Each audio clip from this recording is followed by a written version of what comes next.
Want to hear something funny? No? I'm doing it anyway.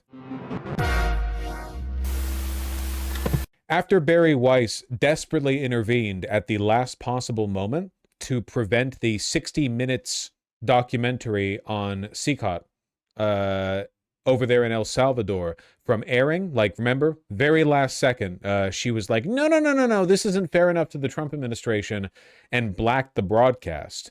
Right afterwards, it ended up getting released to Canadian TV anyway. Guess she forgot to stop that release.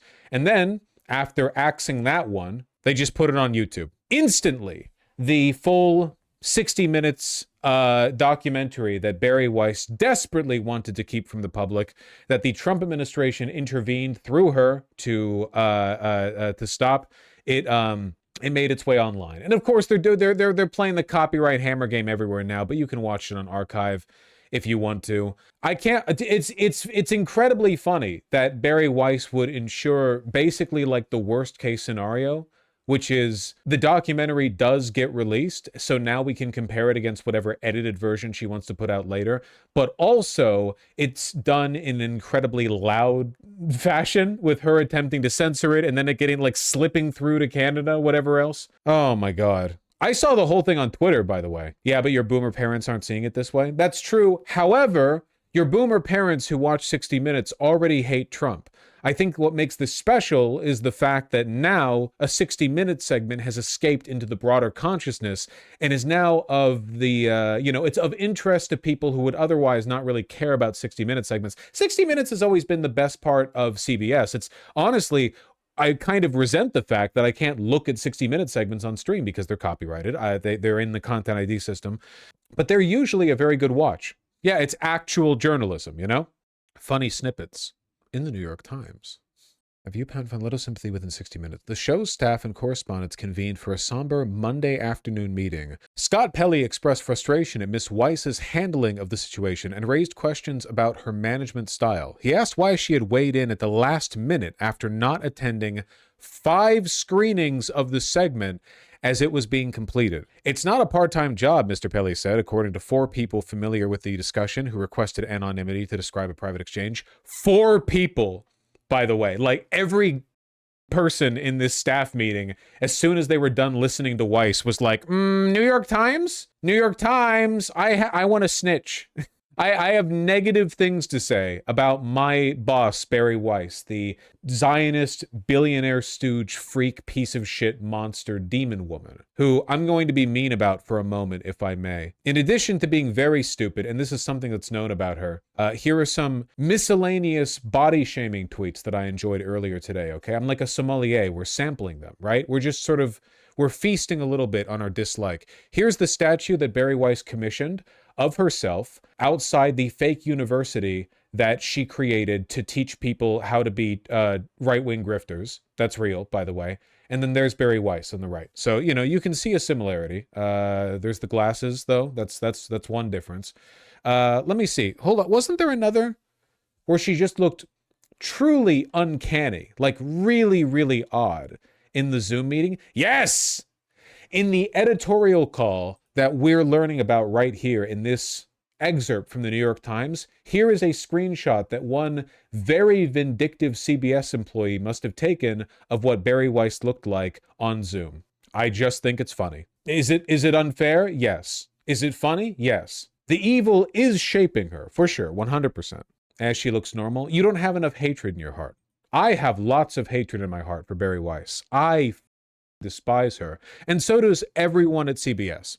The segment, reported by the correspondent Sharon Alfonsi, was first screened for CBS journalists on December 12th. Miss Weiss did not attend that screening or 4 others over the next week. A person with direct... This is her job. This is her job, by the way. I guess she was actually too busy interviewing Erica Kirk. That's not a joke. That is probably the reason why she didn't show up for several weeks of screenings on this documentary that she would then intervene to stop at the last possible second. Too busy schmoozing with Erica. She watched a video of the segment on Thursday night and offered suggestions, which producers integrated into the script. By Friday afternoon, 60 Minutes had given CBS management the green light to announce and promote the segment to viewers. The segment... This is the same image. You put the same image on twice.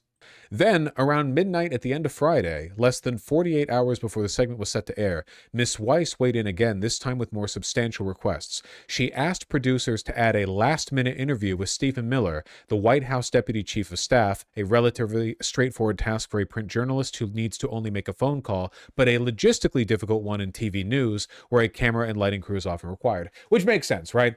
So basically what happened here, and I'm saying this without evidence, but this was revealed to me in a dream, so I know for a fact that I'm correct. Bari Weiss is really stupid.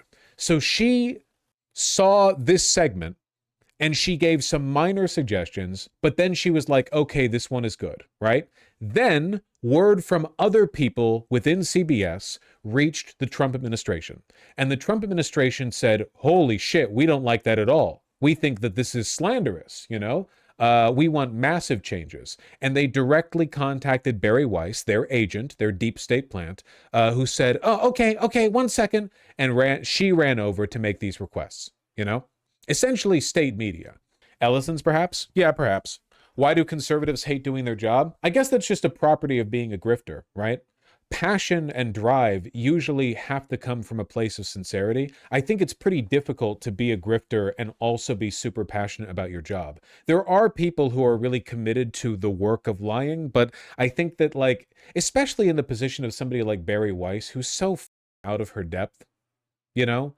Like, her loyalty is what she's being paid for, not her competence. Miller's passionate about making ethno state. Well, I don't think Miller's a grifter. I just think he's Hitler, you know? Still not forgiving her for getting that Palestinian poet killed. Why would you ever forgive her? She's a monster. She's incredibly evil. Trust me, Bari Weiss is not going to do anything anytime soon that you need to give her credit for. You're still not forgiving Hitler for that shit he did. That was up, man. Why did he do all of that? Oh no, on your time, YouTube. The 60 Minutes piece pulled by the head of CBS News has now been seen around the world, all because of a streaming slip-up. The story is a deep dive into treatment of Trump deportees at a notorious prison in El Salvador. CBS News editor-in-chief Bari Weiss decided to shelve it, saying that it was not ready. But the already approved episode was published by a streaming platform in Canada all the while, and it's now gone viral. CNN's chief media analyst, Brian Stelter, has been tracking this one. He's got more. Brian, what happened here? Pretty funny. Isn't the internet amazing? That's my takeaway about this story, because... Really? That's really the takeaway? Not Bari Weiss was put in charge of CBS by Larry Ellison to act as a direct supervisor and effectively turn the legendary news network into state-controlled media?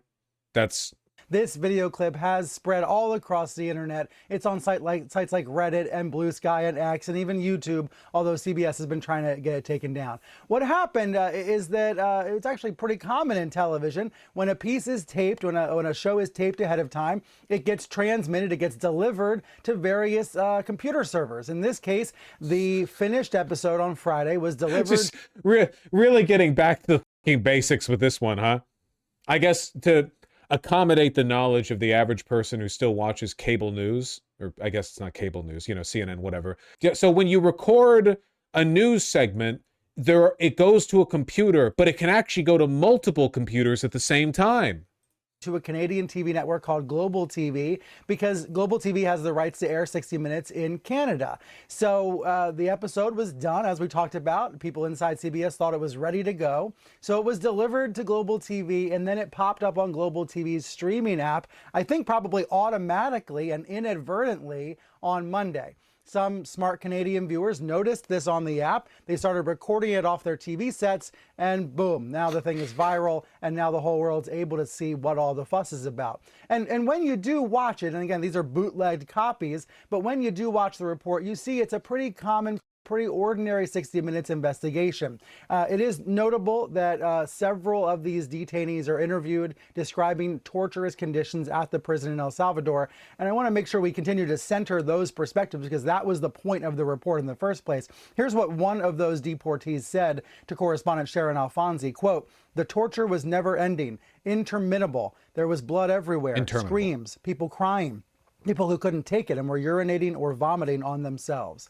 So that's the kind of testimony that's included in this 60 Minutes report that was shelved over the weekend, but not shelved soon enough. Really, it really is just like a parade of horrors with this administration, you know? Why is he so giggly about this? Yeah, there is a little bit of a tonal mismatch, don't you think? That's just his vibe. He does always talk like that. If only you knew how bad it was. Speaking of, want to put a cap on this? Brendan Carr, how are you doing? Broadcasters. We heard a little bit about what they're going to do different on 60 Minutes. Is there anything beyond that that you could tell us about what they're going to do differently, fact-based? That's kind of a cultural shock to them. It's going to be. Yeah, it might be news to some folks over there. One of the things they're going to have to do is put an ombudsman in place for 2 years. So basically a bias monitor that will report directly to the president. So that's something that's significant that we're going to see happen. Do you guys think that it's Barry Weiss?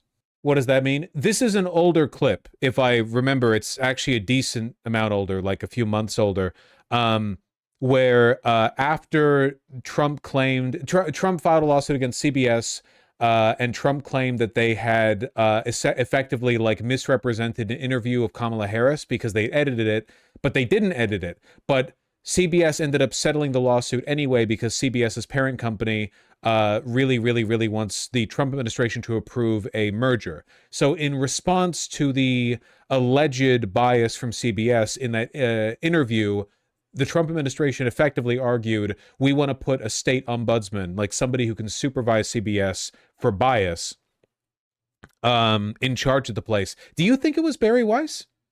Like, it would be a huge fuss to actually establish an official state role for an ombudsman. I think like this, it's Barry Weiss. It's I didn't actually connect the two dots here, but like that's her. It's her specifically. She's the person they put there. Staggeringly transparent, yeah. And she's doing exactly what she's being paid to do, right? I mean, clearly it was input from the Trump administration that led her to pull this 60 Minutes segment, even though she's, made a whole Streisand effect of it. It is, to be fair, to Barry Weiss, who has said this report was not ready and did not push the ball forward. A lot of these testimonies We don't need to be have fair been to out Barry there Weiss. before.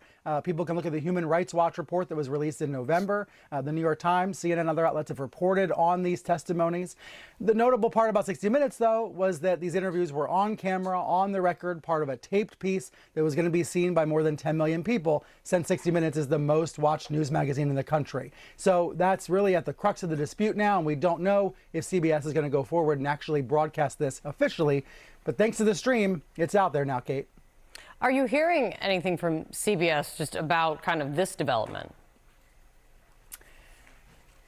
Yeah, about this development in Canada, no comment from CBS about it. I think this. How'd she even get to such a position in power? Peter Thiel, Barry Weiss, like most of the evil people who are trying to control the world with Palantir, is a Zionist and a big fan of Silicon Valley and the potential that surveillance tech has to destroy democracy and control, everything and everyone. So when she started getting into like op-ed, quote unquote, journalist work through the free press, she had already been funded and given a lot of attention and accolades and so on, prominence, not just by Peter Thiel, but other people like him, people who see media as a tool to control others and to advance your agenda, people who are uninterested in truth. And she said, thank you very much on both of those accounts. How is she weathering all of this? Well, I don't really know. I mean, she's not talking beyond the... Former CBS News chief investigative correspondent. Gotcha. I didn't realize what key I hit. She and her anti-woke university funded by Mark Anderson. Yeah. It's seriously, like, you can look at her Wikipedia page. Our saving grace here is that she's stupid, but her entire life, this is exactly what she has been doing. And oh boy, is she a Zionist. Attended Columbia University, founded the Columbia Coalition for Sudan in response to the war in Darfur. From 2005 to 2007, she was the founding editor of The Current, a magazine at Columbia for politics, culture, and Jewish affairs. After graduating, she was a Wall Street Journal Bartley Fellow in 2007 and a Durrett Fellow from 2007 to 2008 in Jerusalem. After the 2004 release of the film Columbia Unbecoming, which alleged classroom intimidation of pro-Israel students by pro-Palestinian professors, Weiss, among others, co-founded Columbians for Academic Freedom, Weiss said she had felt intimidated by Professor Joseph Massad during his lectures and thought he spent too much time talking about Zionism and Israel for a course about the entire Middle East. It's always Israel, man. It's always Israel. Always, always, always. In 2007, Weiss worked for Haaretz and The Forward. Op-ed at the Wall Street Journal. Likewise for the New York Times. What the f***, it's all just here? Yes, typically Wikipedia articles do contain a lot of information about a person. In March 2018, Weiss published the column, "We're All Fascists Now." Resigned from the New York Times because she thought everyone there was being mean to her, because she's stupid and also a propagandist. Like, the other people in the New York Times are also propagandists, but at least they're not stupid for the most part. Free press, CBS News, blah, blah, blah, blah, blah. Yeah. I've seen other reporters talk about how she's well known for being super lazy and never wanting to do more than write 3 meals per day. She's so me. That's so me. But I'm not editor-in-chief of CBS, to my knowledge.